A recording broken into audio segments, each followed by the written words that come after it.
Actually నేను night Tillu square cinema చూశాను.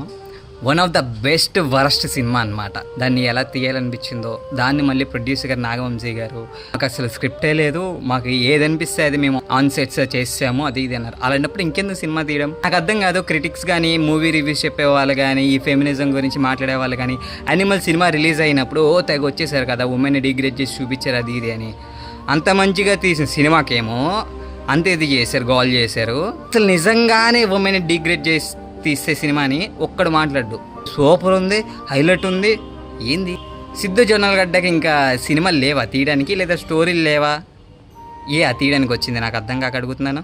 నాగవంశీ గారు కూడా సార్ మీ సినిమాలో ఉమెన్ డిగ్రేడ్ చేసి చూపించడం తప్ప వేరే ఇంకేం చేయరా? గుంటూరు కారం అలాగే నాశనం చేస్తారు సినిమాని. ఇది చాలదన్నట్టు టిల్లీ క్యూబ్ అంట. రివ్యూస్ చెప్పే వాళ్ళకి, బార్బెల్ వీళ్ళందరికీ ఇంటర్వ్యూలు ఇవ్వడం కాదు, మాలాంటి వాళ్ళకి ఇవ్వండి. అడుగుతాం క్వశ్చన్స్, వాటికి ఆన్సర్ చెప్పు.